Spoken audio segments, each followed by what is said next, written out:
Assalamualaikum warahmatullahi wabarakatuh. Perkenalkan, nama saya Diah Solistiawati. Saya dari Prodi Ilmu Komunikasi UTI Jakarta. Dan video ini saya buat berikut dengan tugas ketiga dari mata kuliah Public Speaking. Assalamualaikum warahmatullahi wabarakatuh. Selamat siang bagi semua mahasiswa UT yang sudah mau meluangkan waktunya dan hadir dalam pembahasan materi kali ini, yaitu mengatasi overthinking dengan filsafat stoikisme. Tahukah Anda bahwa dengan berfokus pada diri kita sendiri dapat mempermudah kehidupan kita dalam menghadapi masalah? Hari ini kita akan membahas ilmu filsafat kuno stoikisme dan penerapannya dalam mengatasi overthinking yang pada saat ini hampir dari kita semua tentunya mengalaminya dan bahkan sulit dalam mengatasi hal tersebut dan seringkali sampai berlarut-larut dalam masalah tersebut. Kecenderungan berpikir dan mengkhawatirkan suatu hal yang merupakan masalah umum dan sering dihadapi banyak orang, namun bila dilakukan secara berlebihan tentunya memiliki dampak yang buruk ya, bagi fisik maupun mental kita sendiri. Seseorang yang terlalu banyak berpikir dan mengkhawatirkan suatu hal yang belum tentu terjadi cenderung sulit untuk tetap tenang, bahkan dalam situasi yang tidak perlu. Salah satu cara untuk mengatasi permasalahan tersebut yaitu dengan cara menerima setiap permasalahan dengan cara yang bijak, mengembangkan sikap ikhlas yang kuat. Dari belajar ikhlas dan menerima inilah filsafat stoikisme diterapkan yang mengajarkan untuk menghadapi suatu permasalahan maupun tantangan hidup dengan tenang dan bijaksana. Banyak hal yang dapat memicu permasalahan overthinking ini, seperti dari pekerjaan, kemudian kehidupan asmara, kehidupan keluarga, kesehatan, dan lain-lain. Ketika menghadapi beberapa masalah kehidupan kita, seringkali mencari jalan pintas, nasihat, saran, dan kebijaksanaan dalam membimbing kita untuk melewati setiap masalah tersebut. Konsep filsafat stoikisme memberikan penawaran berupa cara untuk melewati berbagai macam masalah dengan melihat perspektif yang lain dan mencoba menerima setiap masalah yang dihadapi dengan lapang dada.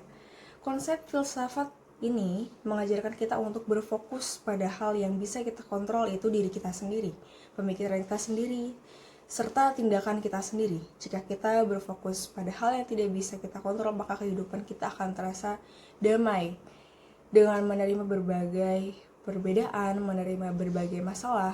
Hal yang tidak bisa kita kontrol tentunya berasal dari keadaan eksternal dari kehidupan kita, betul?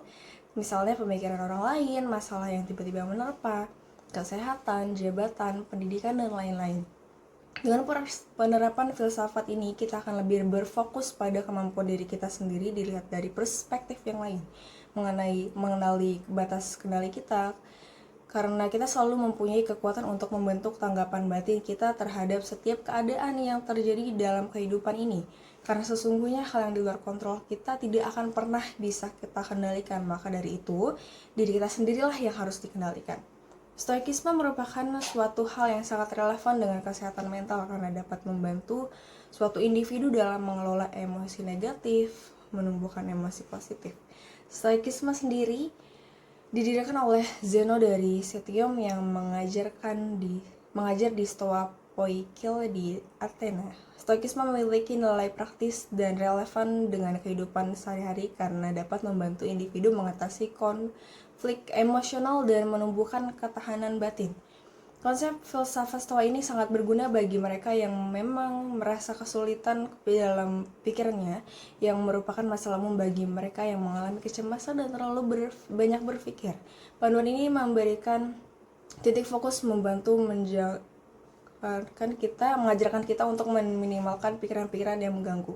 Fokus inilah yang dapat membantu mengurangi kesibukan pemikiran yang memicu kecemasan atau terlalu analitis yang berkontribusi terhadap tekanan mental. Dengan demikian akhir dari pembahasan materi yang menjadi topik di hari ini. Terima kasih atas segala perhatiannya. Jika ada pertanyaan maka akan saya jawab dalam sesi tanya jawab. Dipersilakan bagi yang bertanya berikut ini.